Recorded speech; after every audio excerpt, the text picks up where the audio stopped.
Now you see, I think that was a glance at Mario possibly starting for the pits. Mario on the right of your screen, he's not starting for the pits. Oh my goodness, it's happened again. It has happened. It has happened again, and you can hear the crowd responding.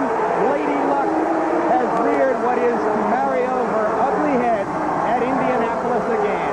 That shows, don't count your chickens till they hatch. The bad luck has followed Mario again. This is kind of sad in many ways.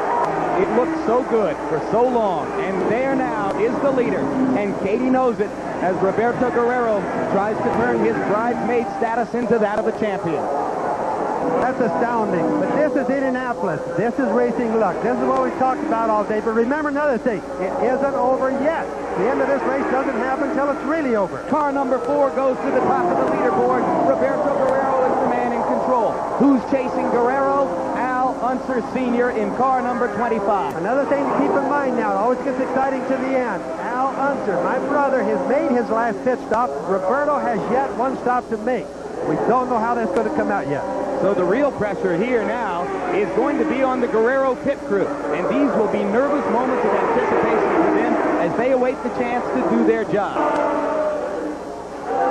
Al Unser Sr. has made his last pit stop. He will stay on the track when Roberto Guerrero comes in. You've got 20 laps to go in the Indianapolis 500. And suddenly a race which belonged lock, stock, and barrel to Mario Andretti is a little bit more competitive. If something happens to Guerrero and Al Unser Sr. wins this race, you can make a strong case for him as the greatest Indianapolis 500 driver of all time. Well, Al still has a chance of winning it. This race is not over. That's the neat thing about Indianapolis. This doggone thing doesn't end until the checker flag falls. Al Sr. has won more money at Indy than anyone else. He's led 595 laps at Indy, only 18 short of the record. He's finished in the top 5 10 times. He is the man, I'm sure, of those remaining on the track that Guerrero least wants to see chasing him in this situation. Here comes Roberto. Let's watch the pit stop. All right, this will be interesting to see, Jim.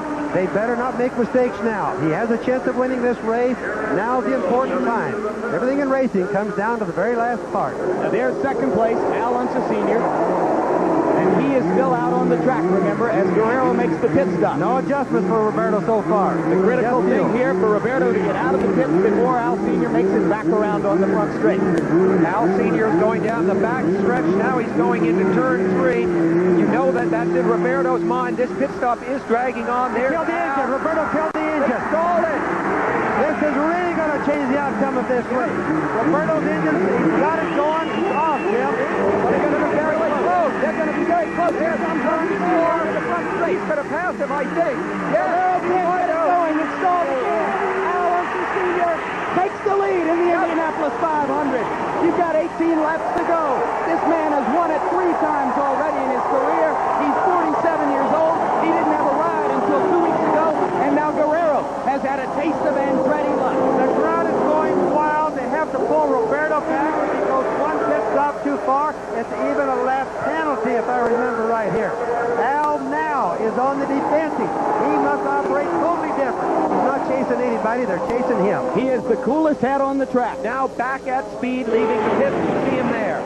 But there goes Al going by him, so he is now a full lap down, and obviously he saw Al flash by. All he's got to do now is finish cleanly. Jim, I still want to caution everybody. This is the Indianapolis 500. You can't tell what's going to happen. We've had an extremely exciting race, especially at the last year. More action than you can believe.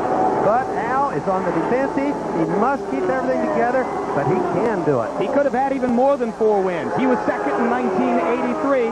There's Mario finally coming back out into the race. He's going to finish it, perhaps, but only as an also-ran today. Unser Sr. was second behind Tom Sneva in 83. He was in the hunt in the last 10 laps.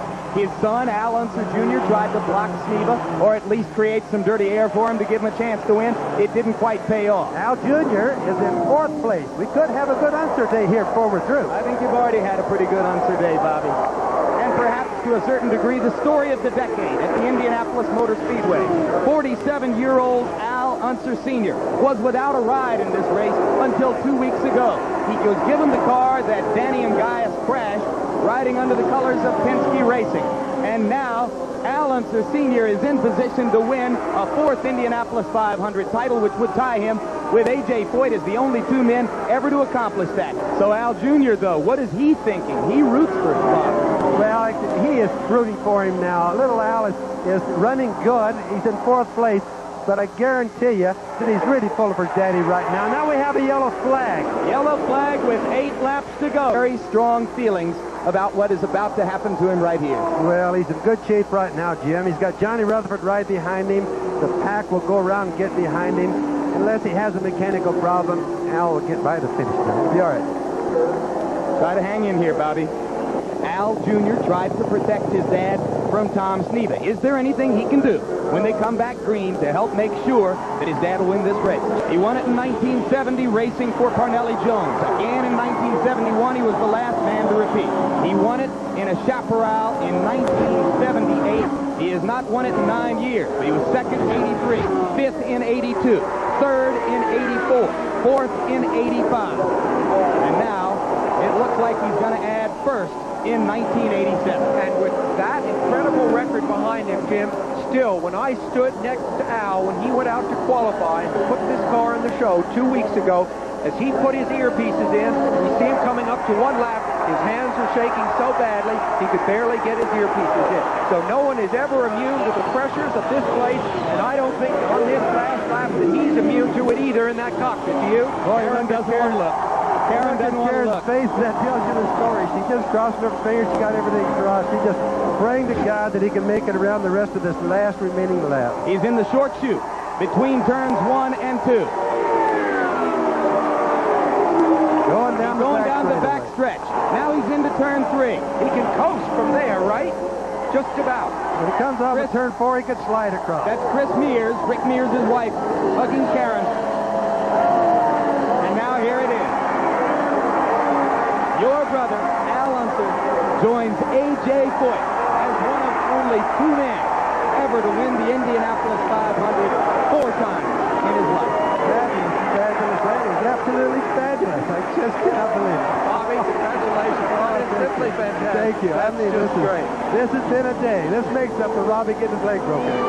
Next to him, you have to assume they exchanged a wave somewhere. And there's Little Al.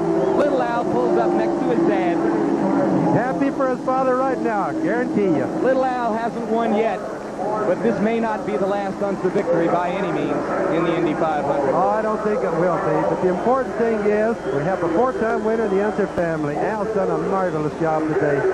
You got a chance now to talk to your brother. Al, can you hear me? Yeah, I can hear you, Bobby. I just want you to know the family is proud of you. That was neat. I'll tell you what, it's a great feeling. It really is, Bobby. And as you know, and I'm glad we're here.